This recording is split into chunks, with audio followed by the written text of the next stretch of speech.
Assalamualaikum warahmatullahi wabarakatuh. Innal hamdalillah nahmaduhu wa nasta'inuhu wa nastaghfiruh wa na'udzu billahi min shururi anfusina wa sayyiati a'malina. May yahdihillahu fala mudilla lahu wa may yudlil fala hadiya lahu. Asyhadu an la ilaha illallah wahdahu la syarika lah wa asyhadu anna nabiyyana Muhammadan abduhu wa rasuluh la nabiyya ba'dah. Allahumma salli wa sallim ala nabiyyina Muhammadin wa ala alihi wa sahbihi wa man ittaba'ahum bi ihsanin ila yaumil qiyamah, amma ba'd. Fa ya ma'syaral muslimin wal muslimat, usikum wa nafsi bitaqwallah faqad fazal muttaqun. Qala Allah ta'ala ya ayyuhalladzina amanu taqullaha haqqa tuqatih wa la tamutunna illa wa antum muslimun. Alhamdulillah, hadirin para jamaah yang dirahmati Allah ta'ala, puji syukur kehadiratnya atas segala limpahan nikmatnya pada kita, terutama sekali nikmat iman, Islam, sehat, afiat. Salawat beserta salam semoga senantiasa tercurahkan kepada Nabi Agung, Nabi Mulia, Nabi Muhammad sallallahu alaihi wasallam beserta keluarga, para sahabat, dan juga kita umatnya sampai akhir zaman kelak. Amin ya rabbal alamin. Para jamaah, pertemuan kita masih pada kitab Riyadhus Shalihin pada bab ke-13, babun fi bayani kasrati turuqil khair. Bab satu pelajaran menjelaskan tentang banyaknya jalan-jalan kebaikan. Begitu mudahnya jalan-jalan meraih ridha Allah, begitu gampangnya untuk kita mengumpulkan poin-poin hasanah. Memang hidup kita ini 24 jam, setiap detik, menit, jamnya itu menghasilkan, ya, mesin penghasil dua saja, penghasil pahala atau penghasil dosa. Itu terus. Mesin ini enggak pernah berhenti. Mesin ini tidak pernah diam. Mesin ini enggak pernah macet, hadirin. Contohnya di dalam surat Qaf, Allah Subhanahu wa taala firmankan pada ayat ke-18-nya, ma yalfidhu min qaulin illa ladaihi raqibun atid.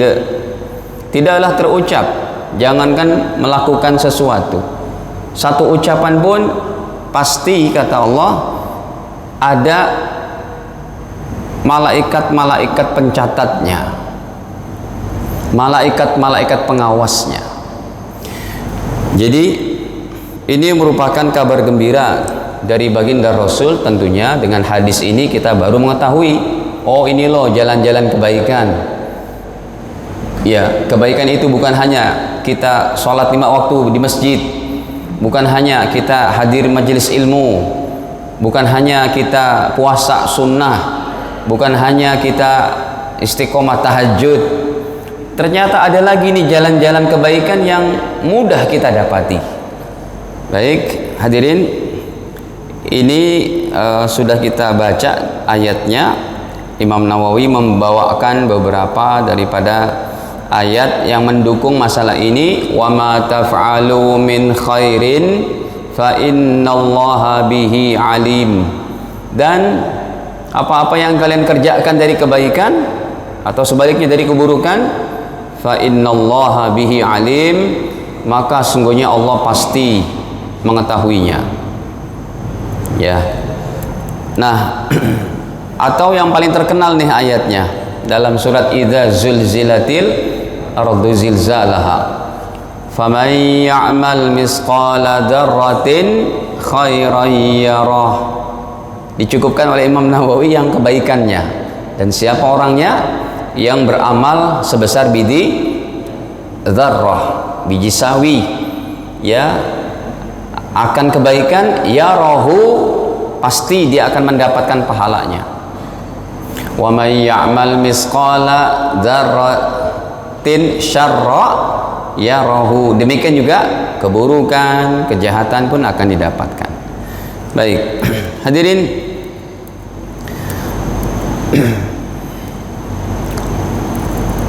hadisnya sudah kita baca dan beberapanya sampai di sini.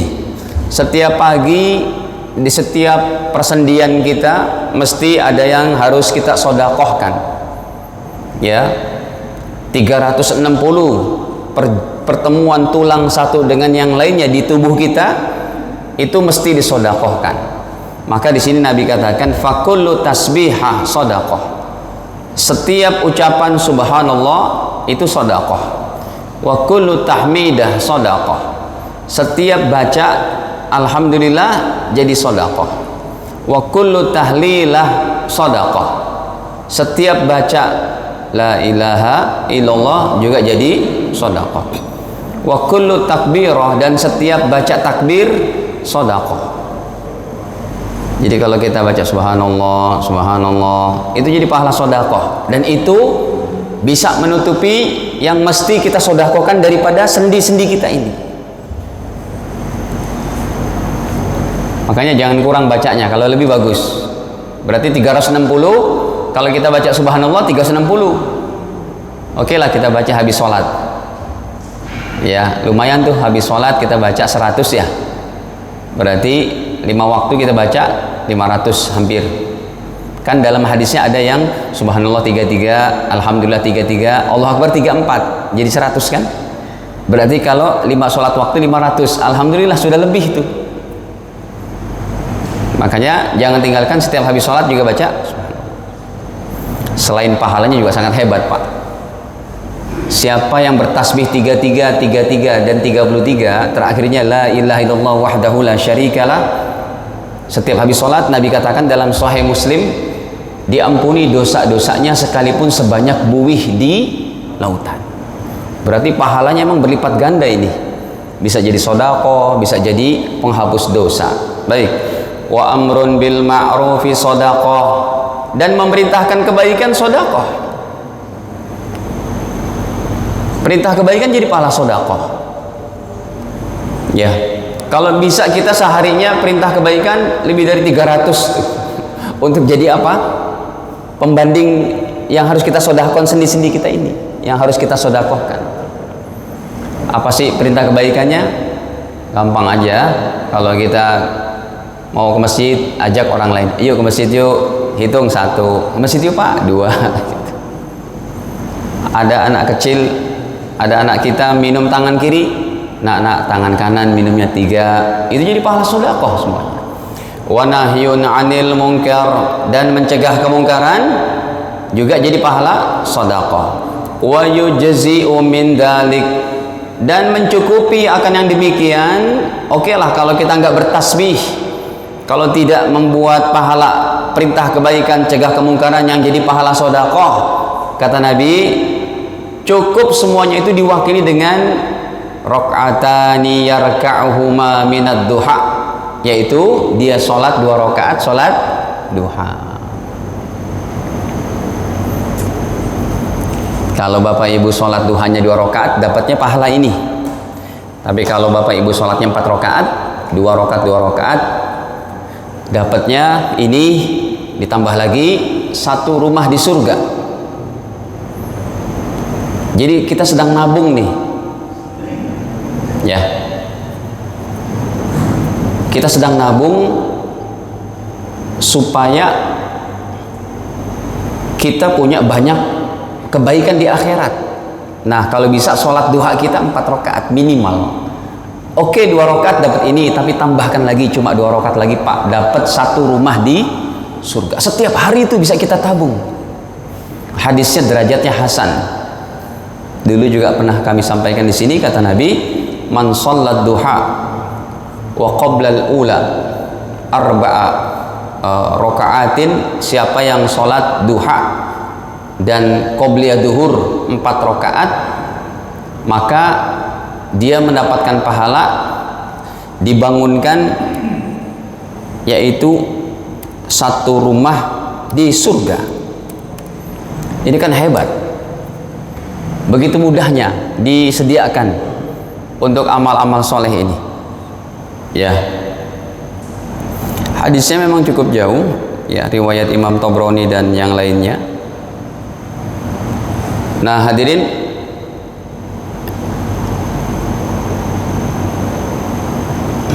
nih coba saya mau tunjukkan riwayat Imam Tabrani. Memang jauh, kalau Tabrani jauh kalau yang sering kita bawakan tuh Bukhari, Muslim, Abu Daud ya. Tabrani, riwayat Imam Tabrani, Nabi bersabda, man sholat duha, siapa yang sholat duha, wa qoblal ula, dan qobliyah duhur arba'an, 4 rakaat, 2 rakaat, bunyalahu, maka dibuatkan untuknya baitun fil jannah, satu rumah di surga. Setiap hari bisa kita cicil tuh Pak. Ya Allah hadirin, kalau anak-anak kita yang kerja gajinya UMR mau punya rumah di Bekasi aja itu ngereditnya bisa sampai 18 tahun.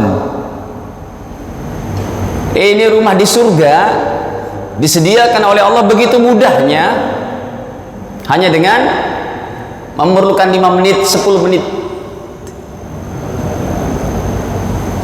ya, dipermudah amal-amal akhirat. Baik, jadi paling tidak 2 rakaat sholat duha itu mewakili yang kita harus sodakohkan daripada setiap sendi-sendi tulang-tulang kita ini. Hadis ini rawahu Muslim, riwayat daripada Al-Imam Muslim rahimahullah. Hadis selanjutnya, Nabi sallallahu alaihi wasallam bersabda, uridat alayya a'malu ummati, akan disodorkan kepadaku, kata Rasul, yaitu amal-amal umatku. Disodorkan nih ke hadapan Nabi nanti nih di padang mahsyar di akhirat, disodorkan ya, hasanuha wa sayyi'uha, amal umatku yang baiknya disodorkan, dikasih tahu oleh Allah kepada baginda ya, dilaporkan kepada Rasul sallallahu alaihi wasallam, wahai Nabi Muhammad, wahai Rasul, nih amal umatmu yang baik, ngajinya, taklimnya, berjihadnya, berjuangnya, bangun masjid, tahajud ya, ta'awun alal birri wat taqwa ya, masuk anak yatim, mengajarkan anak kita hafal Quran, mengajar ilmu agama, mempelajarinya, wasayyuha, dan juga yang buruknya nanti disodorkan. Ini yang jadi malu juga kita ya Pak. Ya Allah, semoga dengan tobatnya, tobatan nasuha ini ya, ini sekedar disodorkan kepada Nabi, tetapi off the record lah, dirahasiakan supaya tidak mencemar nama seseorang di akhirat. Jadi seorang yang sudah bertobat insya Allah tidak diumbar lagi tuh, kecuali orang yang nggak bertobat, nanti akan ditampilkan nih amalmu kayak begini, kayak begini. Fawajatu, maka kata baginda, aku dapati fi mahasin a'maliha, pada timbangan amal-amal umatku ini, aku dapati di antaranya yang paling gampangnya itu dari amal-amal kebaikannya itu, aku dapati itu dalam catatan amal umatku, kata baginda, al-adha yumatu anit tariqi, yaitu pahala berupa umatku ada yang menyingkirkan benda berbahaya dari jalan umum. Ada paku, ada duri, diambil. Itu nanti Nabi mendapati, oh ini ada umatku yang sampai dia beramal sangat ringan, cuma mengambil termasuk sampah, kan gak enak dipandang tuh Pak. Ini siapa sih buang sampah sembarangan? Hadirin, kita masih perlu banyak belajar ya, SDM kita masih perlu ditingkatkan. Mobil bagus nih ya, BMW E-Class buka kaca buang tisu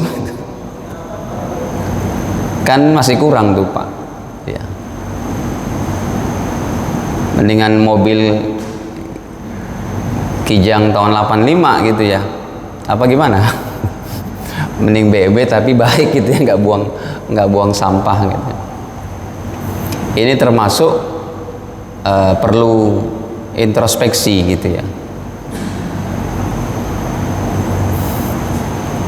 Jadi semudah ini disediakan oleh Nabi dan bisa kapan saja kita hasilkan. Kita pulang ke rumah ada yang tidak baik di jalan, kita ambil, kita inikan ya. Baru saya dari tol di menuju Halim kan ada pom bensin tuh yang baru di tengah tolnya itu, dari Bekasi menuju sini kan, sebelum masuk tol ke sininya itu di tol Halim kan ada pom bensin. Kayaknya ini ban nggak enak, kenapa gitu ya. Mampir ke tukang apa tuh? Ke tukang tambel. Kata abangnya, ini Pak Haji ada paku segini. Untung nggak beledos ya Pak. Kecepatan lumayan tinggi 100 gitu. Jadi kita udah terasa gitu nggak enak. Itu paku ya, semoga sih bukan ada yang nyebar gitu ya, atau dari kita jalan di mana lah gitu. Nah ini kalau saya pun ngalamin baru tadi itu ada paku kena. Padahal kalau lagi berkendara ngebut pakunya copot, lumayan tuh ya, agak baik. Kemudian wawajadtu, dan aku dapati, kalau tadi yang baiknya tuh, yang baik yang paling gampang, ada umatku yang menyingkirkan benda yang berbahaya dari jalan umum, ada beling dikit, ada apa, diambilin, dibuang. Tetapi aku dapati juga, kata Nabi, fi masawi a'maliha, pada amal buruknya umatku aku dapati juga tuh. Yang paling ringannya diantaranya amal buruknya apa? An-nukha'ah takun fil masjid la tudfan, yaitu ada semacam ada yang buang reak di masjid tetapi nggak dibersihin, nggak ditanam gitu. Kayaknya nih zaman Nabi aja nih, kalau kita insya Allah nggak ada yang meludah dalam masjid Pak. Kalau zaman Nabi masih ada meludah dalam masjid. Kenapa? Karena material masjidnya saat itu apa? Pasir dan tanah. Makanya kata Nabi, sebagai penebus dosanya, siapa yang meludah di masjid, maka diambil, digali, ditanam di situ. Nah kalau ini kayaknya nggak ada. Tapi hati-hati juga, kita juga bisa terkena ini Pak, perkara yang ringan ya. Contohnya nyisir dalam masjid gitu, ketombenya pada jatuh gitu, rambutnya jatuhan, itu pun termasuk. Nabi akan dapati amal umatku yang buruk tapi yang ringan dikerjakannya, kayak nggak terasa, kayak bukan dosa, nyisir di masjid atau buang sesuatu di masjid. Bukan buang sesuatu, dia nyisir kayak gitu, ketombe jatuh, rambut jatuh, itu termasuk ya. Makanya teman-teman di sini yang tugasnya membersihkan, ini bidadari siap menunggu Anda nanti di akhirat itu. Ya, itu kan maharnya bidadari dengan membersihkan apa? Sampah di masjid. Masjid nyaman, masjid enak dipakainya, masjid peaceful, kita pakai untuk ibadah, itu yang dapat pahala pertama kali teman-teman yang membersihkan ini. Baik. Rawahu Muslim, hadis ini riwayat daripada Imam Muslim rahimahullah.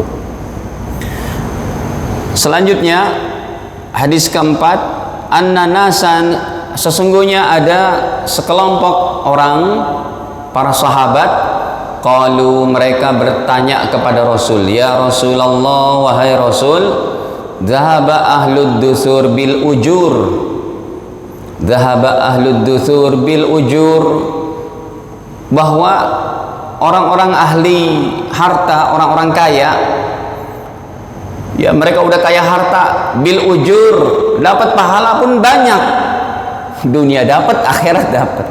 Ini orang-orang kaya yang rajin puasa sunnah, rajin tahajud, rajin sholat berjamaah. Harta dapat, pahala juga dapat.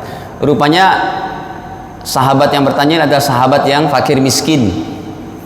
Ya, kata mereka, yusallun kama nusalli, itu orang-orang kaya pada sholat, kami pun sholat ya Rasul.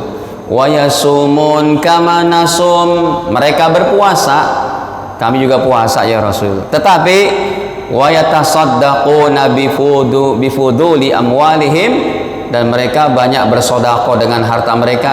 Kami yang fakir miskin nggak bisa menandingi mereka. Gimana nih ya Nabi? Ya, itu orang-orang kaya semacam Abdurrahman bin Auf gitu ya. Kita puasa, dia juga puasa, lebih kuat lagi puasanya. Kita tahajud, dia tahajud. Mereka sedekah, kita nggak punya apa-apa ya Rasul. Nabi SAW bersabda, awalaysa qad ja'alallahu lakum ma tasaddaqun? Kata Nabi, bukankah Allah sudah tentukan bagi kalian yang kalian juga bisa dapat pahala sedekah? Bukan dengan harta, karena kamu nggak punya harta, tapi jadi pahala sedekah. Yang tadi ya, hadis yang seperti tadi, inna bi kulli tasbihah sedekah, setiap bacaan subhanallah jadi pahala sedekah. Wa kullu takbiratin sedekah, setiap bacaan takbir juga jadi sedekah. Wa kullu tahmidah sedekah, setiap bacaan alhamdulillah jadi pahala sedekah. Wa kullu tahlilatin sedekah, setiap tahlil sedekah. Perintah kebaikan juga jadi sedekah. Tapi kan orang kayanya masih buat ini juga.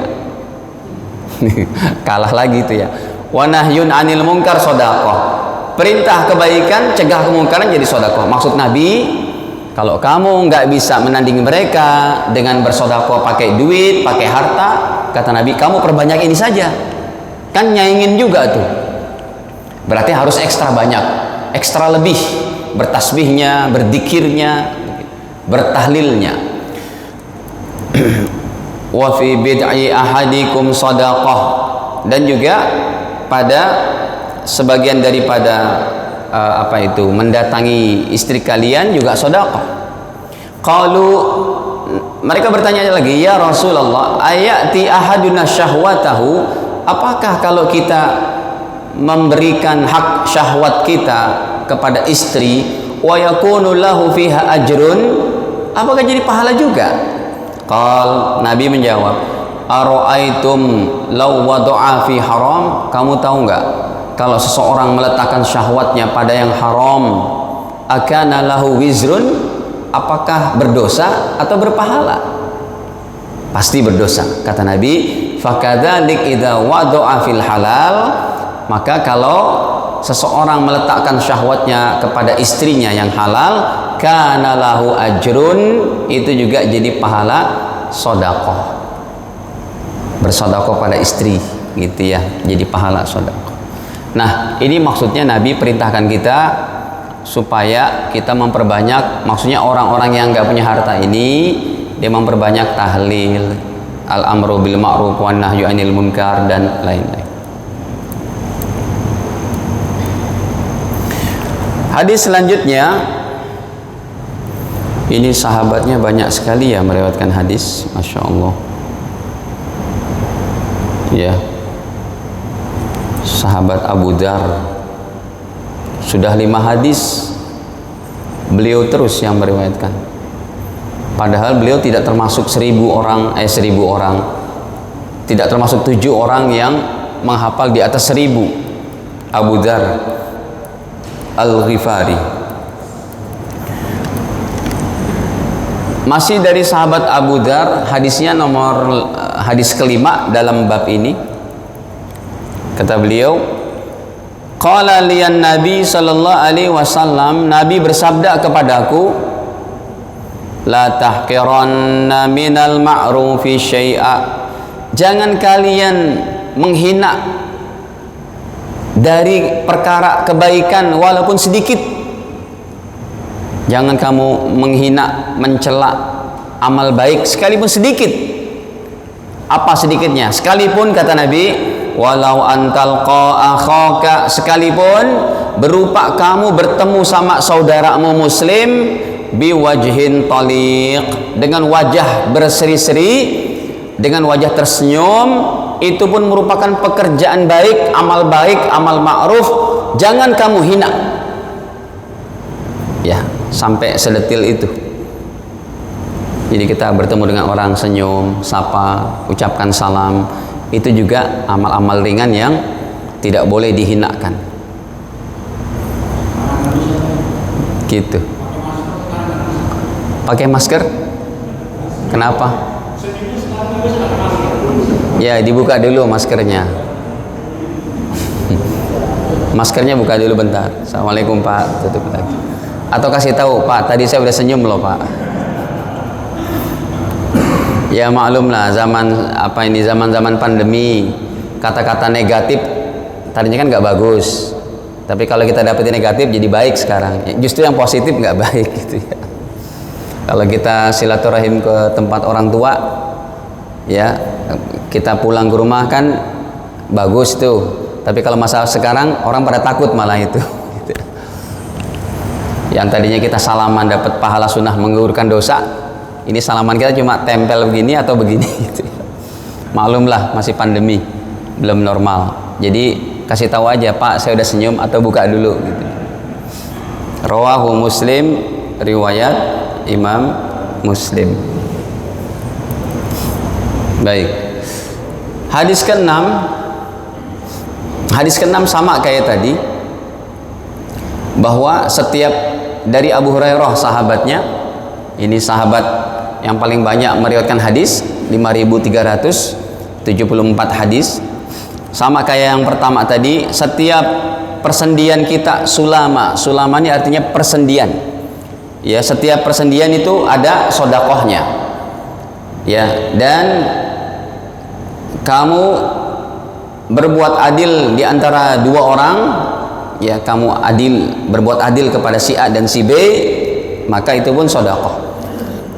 Wa tu'inur rajul fi dabbatihi, dan kamu menolong kepada seseorang fi dabbatihi, yang dia sedang mau naik ke kendaraannya, ke ontaknya, fatahmiluhu 'alaiha, kamu angkatin tuh barang-barang bawaannya dari pasar.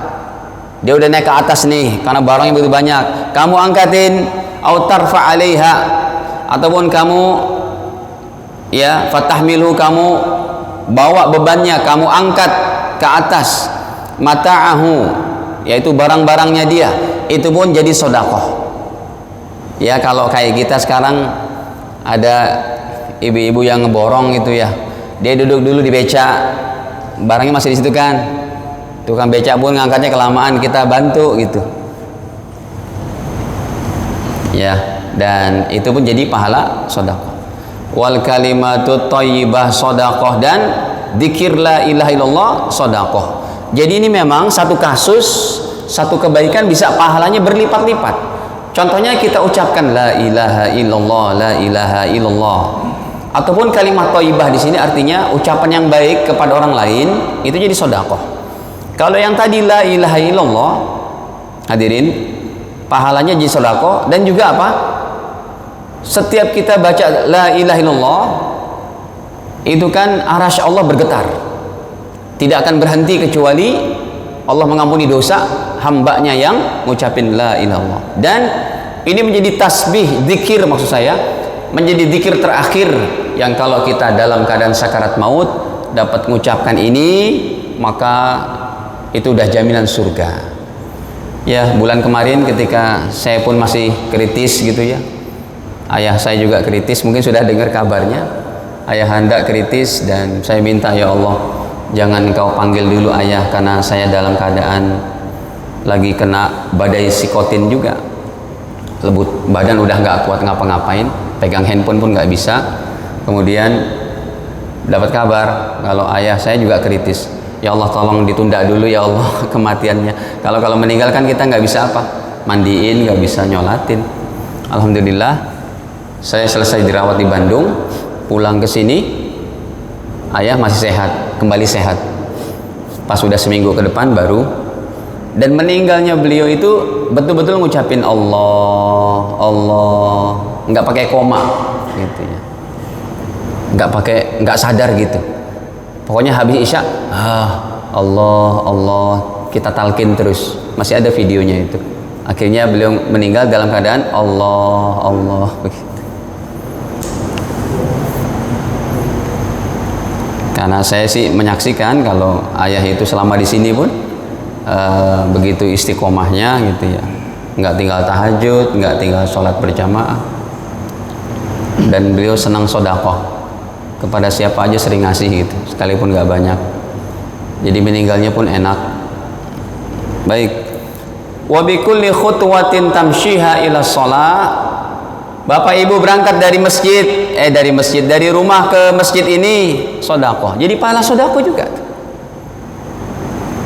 Begitu mudah, ya. Begitu mudah untuk kita mengumpulkan poin-poin kebaikan, poin-poin hasanah. Wa tumitul adza 'anit tariqi sodakoh, dan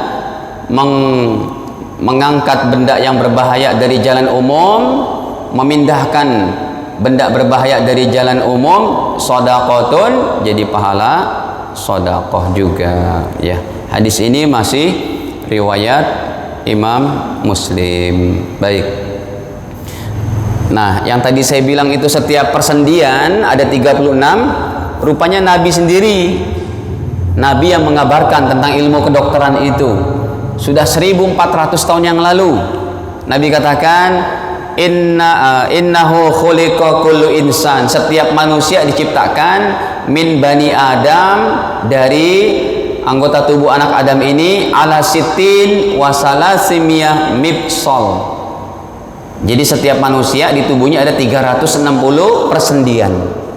Rasul sudah mengabarkan 1400 tahun yang lalu, yang hari ini diperiksa oleh para ahli medis, ahli kedokteran. Memang setiap pertemuan tulang ke tulang yang lain jadi persendian itu jumlahnya 360.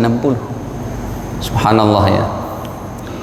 Makanya orang kalau non muslim mengetahui hadis ini, lagi dia riset tentang tubuh manusia, bisa masuk Islam itu ya. Faman kabbarallah, siapa yang baca takbir, ini mirip-mirip kayak yang tadi. Siapa yang baca takbir, baca alhamdulillah, siapa yang baca la ilaha illallah, siapa yang baca subhanallah, wastaghfirullah, siapa yang baca istighfar, wa azal hajaran an tariqin nas, siapa yang mengangkat batu yang berbahaya dari jalan umum, au syaukah atau duri, au azman ataupun tulang, an tariqin nas dari jalan umum, au amara bi ma'ruf atau dia memerintahkan kebaikan, wa naha 'anil munkar mencegah kemungkaran, ada sittin wa salasmiyah yang jumlahnya semuanya 360, fa innahu yumsi yauma idzin, maka kalau dia lakukan itu semua, tasbihnya, ininya, itunya, di total semua pahala sedekahnya 360, kata baginda, fa innahu yumsi yauma idzin faqad zahzah nafsahu anin nar, maka orang ini, kata Nabi, telah menghindarkan, menjauhkan dirinya dari api neraka. Dari pagi ini dia sudah bertasbih, bertahlil, dia perintah kebaikan, dia ini, dia itu, sampai sore jumlahnya lebih dari 360, maka sore harinya itu dia sudah dapat jaminan terhindar dari api neraka setiap hari. Ya, tampaknya ringan sekali, bukan yang berat-berat, ringan. Pokoknya apalagi yang berat-berat, yang Bapak Ibu puasa sunnah setiap Senin Kemis, kemudian tahajud nggak tinggal, sholat berjamaah, wah itu mah udah di atas ya, insya Allah sudah di atas kebaikan, di atas kebaikan, sudah hebat sekali. Isya jam berapa? Sampai sini ada yang tanyakan dulu? Silakan. Tinggal 5 menit lagi. Pertanyaan bebas. Ya, abang mau bertanya, mas. Antum kok.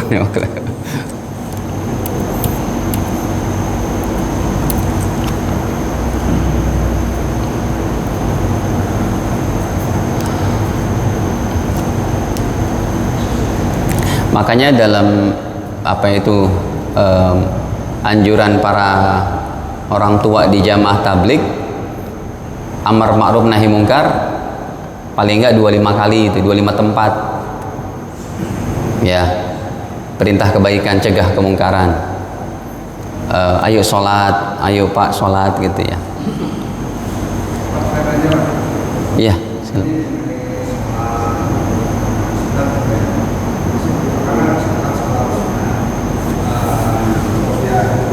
qobliyah duhur.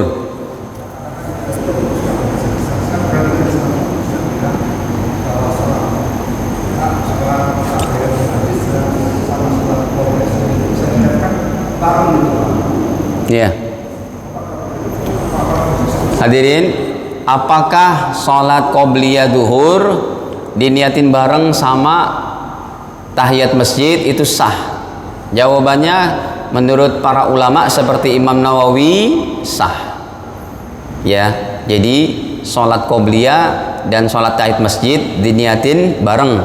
Saya niat tahiyat masjid, saya niat qobliyah duhur, Allahu Akbar, sah. Tapi itu kalau waktunya mepet. Tapi kalau waktunya masih banyak, usahakan sholatnya apa?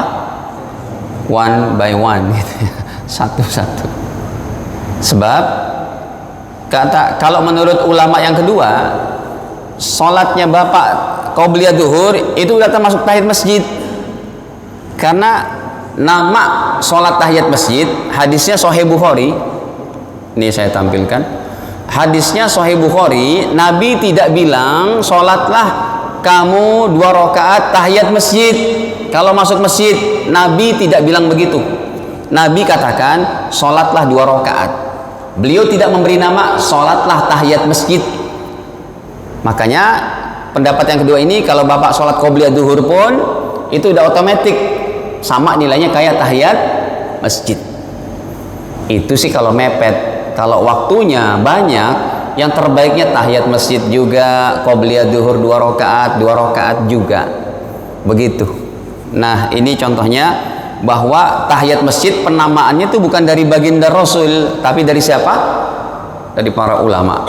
Dalam hadis Sahih Bukhari kata Nabi, "Idza dakhala ahadukumul masjid fala yajlis."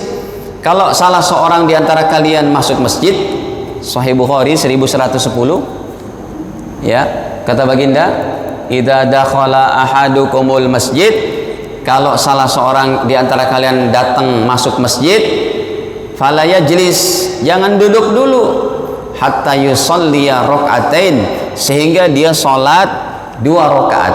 Lihat, Nabi nggak bilang sholatnya namanya apa? Tahiyat masjid. Yang kasih nama tahiyat masjid siapa? Ulama. Yang kasih nama sholat syukur wudhu siapa? Ulama. Yang kasih nama sholat tobat siapa? Ulama. Gitu. Boleh dua-duanya? Boleh. Mau diniatin bareng boleh, mau qobliyah dulu saja itu sudah termasuk. Saya lebih condong nomor pertama, yaitu sholatnya diniatin dua-duanya kalau waktunya mepet. Ini saja yang dapat kami sampaikan. Kekurangan dimaafkan. Dan semoga Allah Ta'ala pilih diri kita senantiasa untuk beramal soleh sampai hari mati kita. Amin ya rabbal alamin. Al-afu minkum. Subhanakallahumma bihamdik. Asyhadu an la ilaha illa anta astaghfiruka wa atubu ilaik. Wassalamualaikum warahmatullahi wabarakatuh.